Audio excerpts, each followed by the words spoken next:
इस शुभ अवसर को प्राप्त कराने और आप सबों के बीच में होने के लिए सर्वप्रथम मैं परमपिता परमेश्वर और जगत माता जननी को सादर प्रणाम करती हूँ और हृदय से आभार व्यक्त करती हूँ, क्योंकि कोई भी उपलब्धि या शुभ अवसर या आनंद का उत्सव बगैर ईश्वर की कृपा और श्रेष्ठ जनों के आशीर्वाद से नहीं हो सकता है।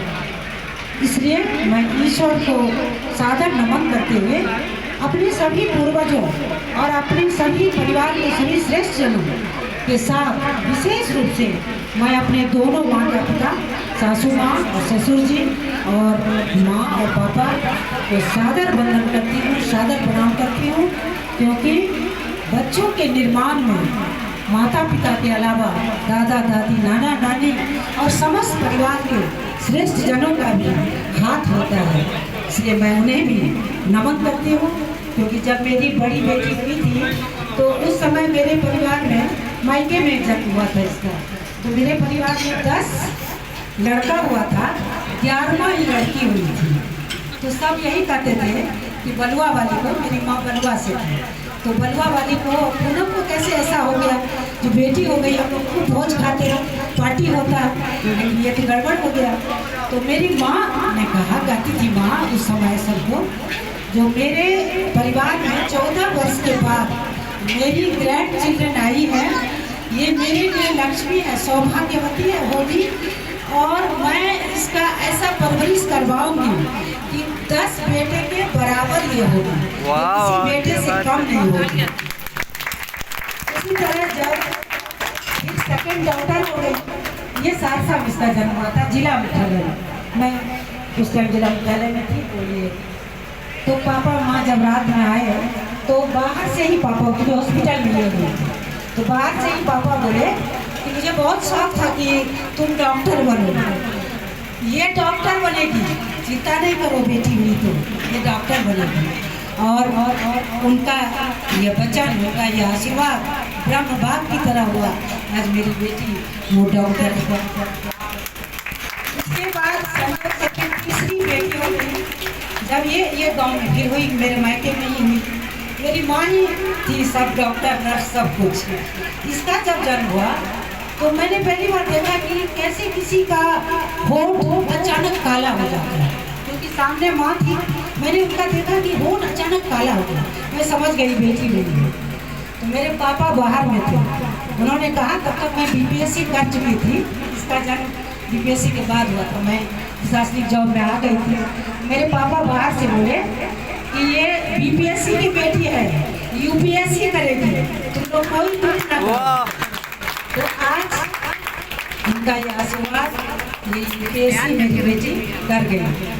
इसी तरह मेरे ससुर जब बचपन में ये तीनों बच्ची ज़्यादातर दादा दादी के और नाना नानी के गाँव में ही रहा करती थी, क्योंकि हम लोग खुद स्ट्रगल के फेज में थे। दोनों पति पत्नी एक अच्छे मुकाम को प्राप्त करना चाहते थे, तो बच्चे को कभी दादा दादी के पास, कभी नाना नानी के पास छोड़ते थे। तो जब हम लोग जाते थे तो एक बार मेरे ससुर जी इनको बोले कि तोहर बेटी सब बहुत नीक छो, तो कभी दुख नहीं कर गया।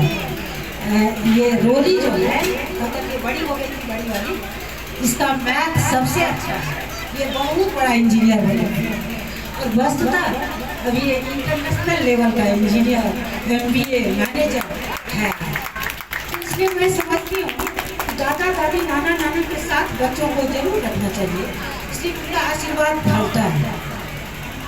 देखिए आजकल ऐसे सभी बच्चे अच्छे करते हैं, परिवार समाज में जितने बच्चे हैं वो अच्छे करते हैं, और हम लोग आनंद उत्सव जाकर नहीं, लेकिन दिल से सदैव मनाते हैं।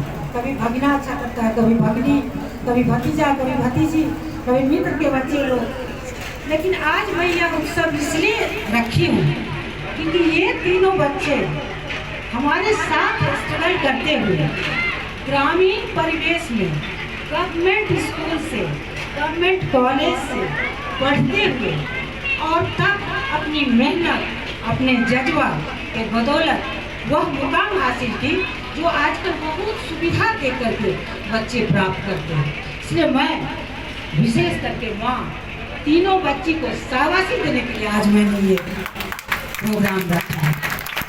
मैं इसको आभार इसको व्यक्त करती हूँ कि तुमने हमारे साथ स्ट्रगल करते हुए भी हमारे मनोरथ को पूरा किया, हमें गौरवान्वित किया तुमने। इसके अतिरिक्त जो एक और कारण है वो मैं आज 27 वर्षों के बाद बोल करके कहती हूँ, आप लोग से शेयर करती हूँ, बेटियों से शेयर करती हूँ, यह उत्सव मनाने का प्रयोजन क्या था।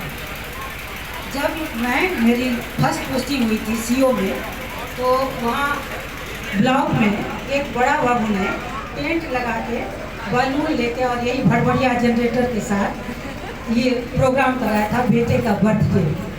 तो ये तीनों बच्चे ने मीटिंग किया दूसरे दिन, चलो हम लोग भी मम्मी को कहते हैं हम लोग का बर्थडे भी ऐसे ही मनाया जाए।